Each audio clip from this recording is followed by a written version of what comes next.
Okay, guys. Well, we're back out in the garage, and today we have another project to work on the 1977 Triumph Bonneville T140. So, as you all know, I think from the last video or last couple of videos, this bike does have a wet sumping problem, and I'm waiting on an oil pump to resolve that issue.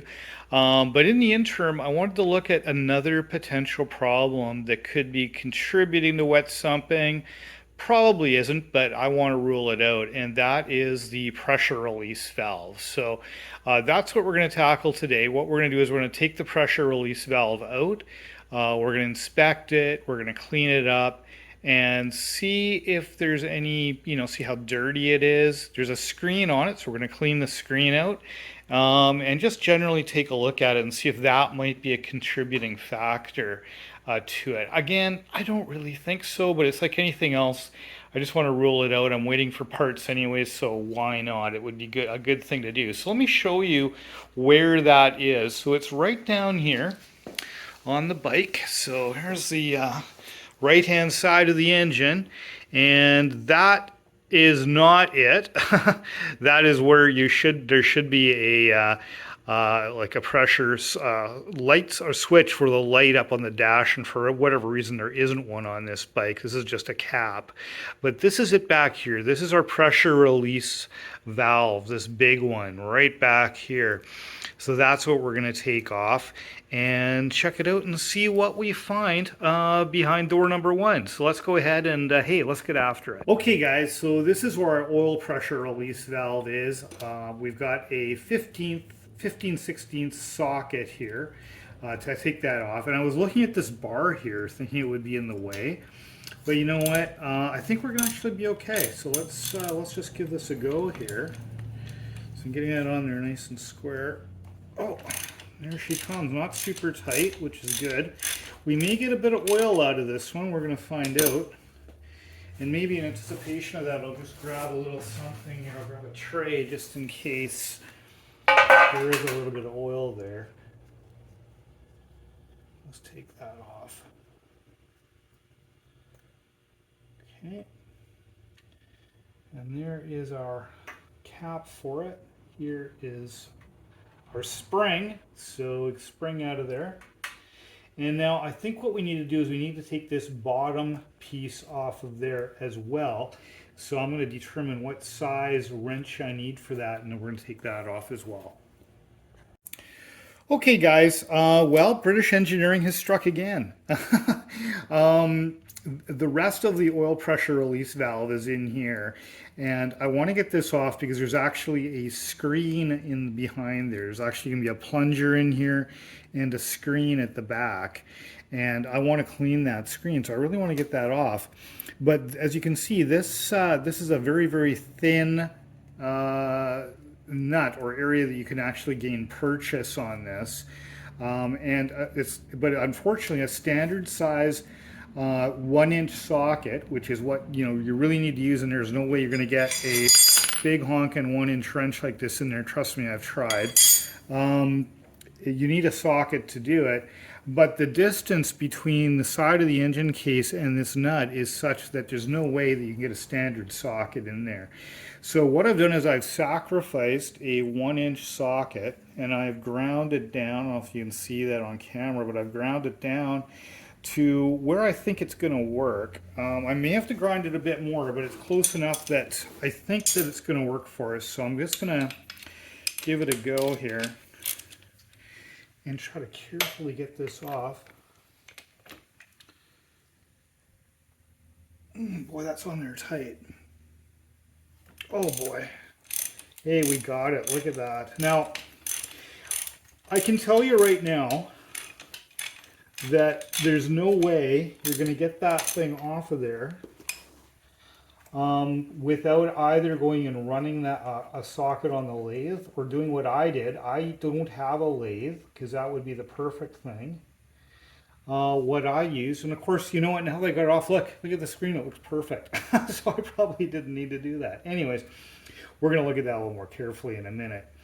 But getting back to the socket here, what I did is I have a bench grinder and I just, on the ledge of the bench grinder, just twirled this like that to get a nice even grind on it. I used a micrometer to kind of, micrometer, is that the right word? Anyways, I used a measuring device to go and actually determine what that distance was that I had there, and got it down to about where I thought it would work here. So it's a bit unfortunate I've had to ruin a socket, well, I guess sort of ruin a socket to do this, but for those guys that are wanting to do this, wanting to take a look at it, and you probably should, because again, there's a screen here. It should be cleaned, I would think, once in a while. There's also oil passages here. You'll notice the oil passages in here, right? All of this needs to be cleaned up once in a while.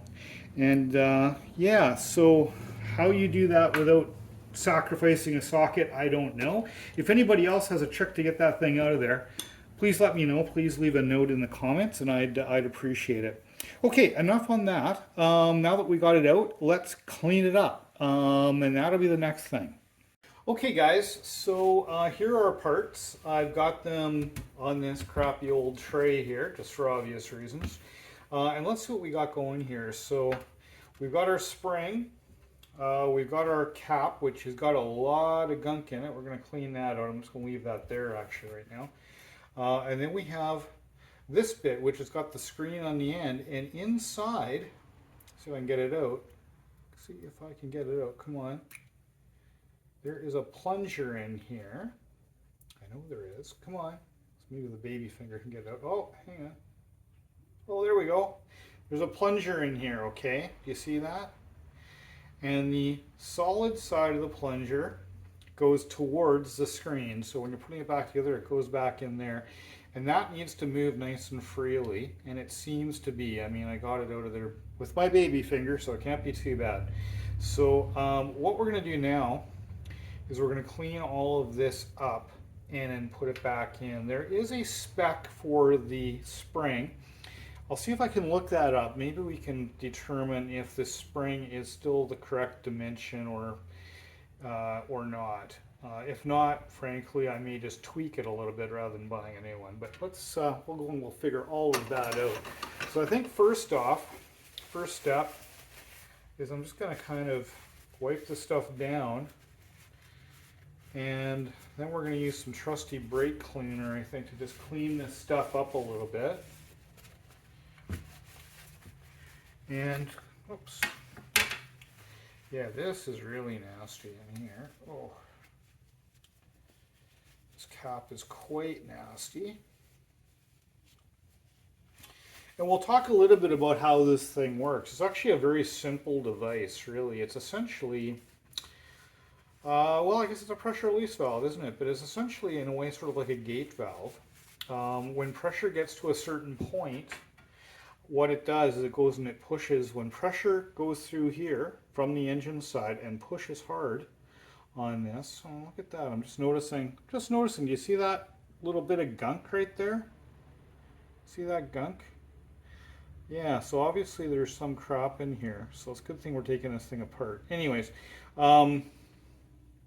yeah, but in any event, when oil is pushed through here, then you'll notice there's the oil passages. I'll show you the side that's clear.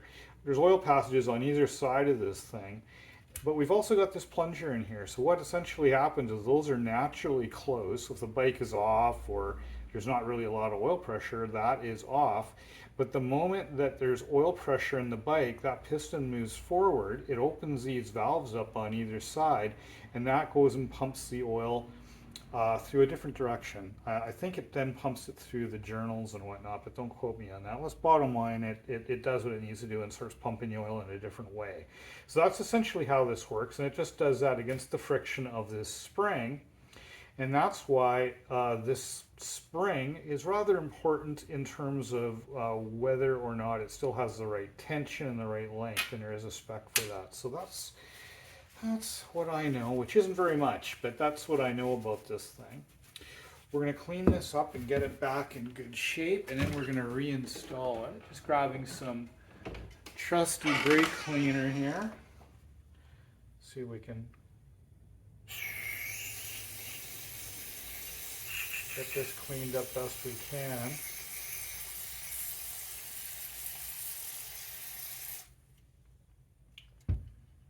There's still a fiber washer on there. I'm just going to leave that. We're going to hope it doesn't leak. If it does, then I'll know to buy new seals for it, because frankly, I don't have any. But that's okay. Now that I've mangled my 1-inch 1-inch socket, I'll be able to I will be able to get that off of there much more easily next time. So we gotta clean up our piston a little bit.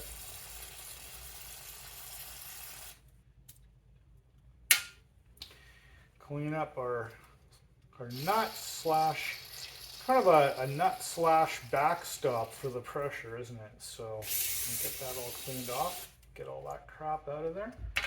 I'm actually going to spray the journals here too. Oh, yeah, all yeah, you can see that's still clogged up there. That's out there now.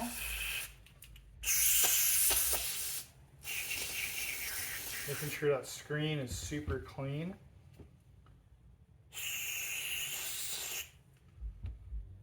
Okay. Yeah, it looks actually quite good in there now. So now what we're going to do, set those aside, and I'm going to pause the video for a moment while I look up the spec for this spring, and we're just going to make sure that that is still in spec. Okay. If not, then I'll probably still just put it together again, but we might order a new one. Okay. All right. Let's. I'll just be back in 2 secs. Okay, guys, I'm back. I have looked up the tolerances for the spring, and it's supposed to be either 1 3/8 inches or 35 millimeters in length, which of course is the same length. Just for ease, I think I'm going to turn my little measuring device here into millimeters. There we go, and see what the length of this is. So here we go. Let's find out what it is. Hopefully you guys can read that. And it says 37.9, basically 38 millimeters. That's interesting, because I would think that, you know, I would think this would compress over time. You know, I would think that, you know, obviously it's being pushed, right? So I would think it would compress over time as opposed to lengthen. So I think we're going to consider that a win or a pass. A passing grade. If again, if I'm misjudging that, or if my logic isn't sound, please let me know in the comments, but I think that's okay. So what we're going to do now is we're going to install these pieces one at a time. I'm going to put a little oil on everything as I'm putting it in, essentially that the way we want to do this is to put this piece into the bike first, and then we'll put the piston in, then we'll put the spring in, and then finally we'll put the nut on. So that's going to be the process. So let's do that now. Okay guys, well, we're back at it. What we're going to do, just like I said, we're going to go and put these things in one at a time. I am going to put a little bit of oil on them as we go. So the first thing we're going to be doing is putting, where can I hold this for you so you can see it? We're going to be putting the initial bit on here that has the strainer, and the strainer piece goes in first. The one thing also I should mention is, after I showed you me cleaning the stuff up with the brake cleaner, I did take a air compressor and blow all these things out super well, and I would recommend doing that. It's a good idea. Just to absolutely ensure there's nothing, no speck of anything in these things. I didn't do that on camera just because the air compressor makes a lot of noise, and you didn't need me to see me do that, but I think it's a good idea to do that. So let's thread this in carefully. So get that in there. Now we're going to get our trusty modified socket and tighten this up a little bit. I'm not going to get too carried away with it because it wasn't in there super crazy before. I think that's good. I'm not going to get too crazy with it. The next thing we want to do is put our piston in. Okay, there's our piston, and the piston is open on one side and fully closed on the other. The closed side is what goes in here. Okay, oh, come on back. Come on back. Okay, I want to put a little bit of oil on that. Put some oil in that. I'm going to put a little bit of oil in the chamber here as well. Okay, get that all nicely lubed up. We've got our oily piston in. Again, solid side goes in. Okay, like that. All right. Then we're going to put our spring in. Okay, and the spring, does it need oil? I don't know. We're going to throw some in there. Doesn't hurt anyway. Things can be really oily and in a big hurry here once we start the bike. Okay, there we go. And then finally our cap, and I'm pretty sure our cap doesn't need oil, but I want to put a little bit on the threads because after putting the brake cleaner and stuff on there and blowing it out with compressed air, they're really, really dry, the threads are. So, and I want to put a little oil on the outside of these threads as well. You know, is that necessary? Probably not, but that's what we're going to do.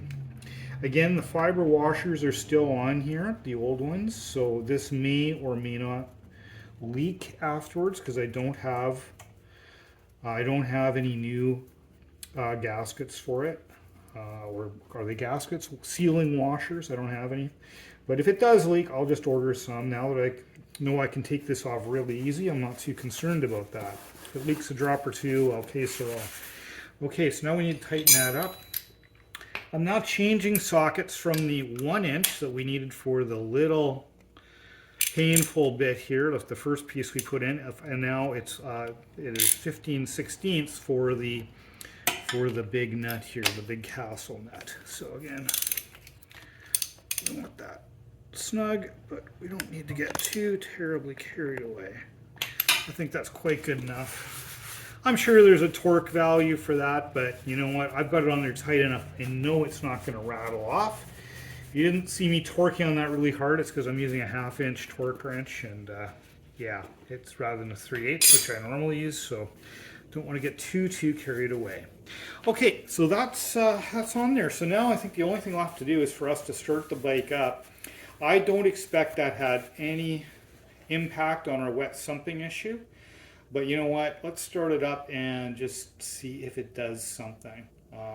Yeah, let's go and do that. Okay guys, so what we're going to do now that we've got the pressure release valve all cleaned up, we know that there's nothing in it, it's all in good shape. We've reinstalled it, and now we're going to start the bike, and you know, we're going to see if it pumps as much blue smoke as it did before. It probably will, because I still think it's the oil pump, but we're going to find out. The other thing that we're going to check for is, if you recall in the last video, we replaced this O-ring over here on the rocker shaft, right? So what we want to do is we're going to, after we run the bike, we'll shut it down and we'll have a little look there and see if there's any signs of visible leaking. So hopefully not, but you know, this is why we're going to test it. So let's start the bike up. We'll give it a little tickle on each side here. Tickle on that one. A little tickle here. Okay, turn the key on. That's probably a really good idea. Okay, give her a bit of a kick.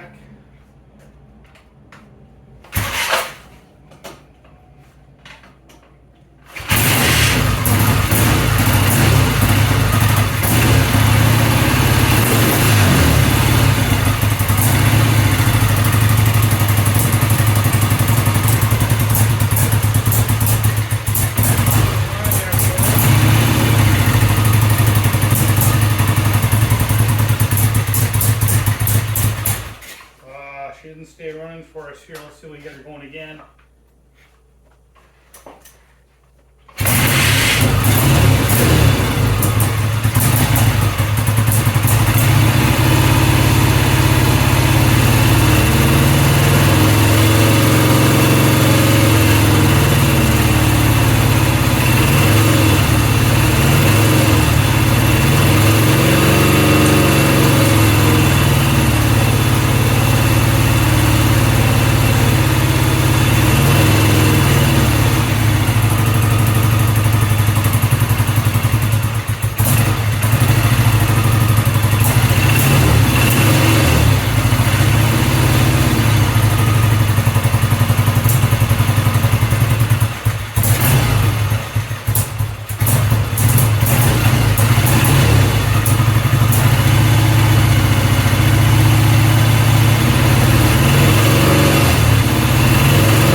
Okay, well, I think we've warmed her up sufficiently that she's going to stay running.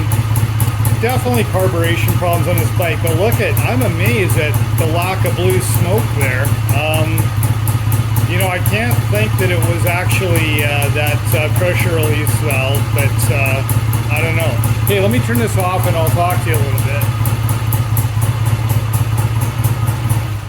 So guys, you know what? I am really impressed by that. We've got almost no blue smoke, maybe no blue smoke at all out of this thing, just some exhaust, which is sort of understandable.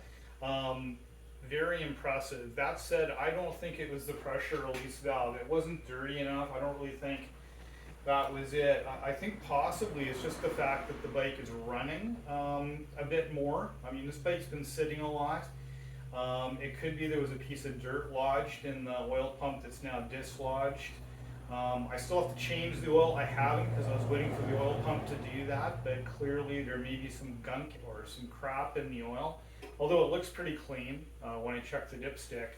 So I don't know, but I'm impressed. I guess I shouldn't be upset that it's not pumping blue smoke, other than the fact I've bought a very expensive oil pump, which is on its way, which I now may not need, but that's okay.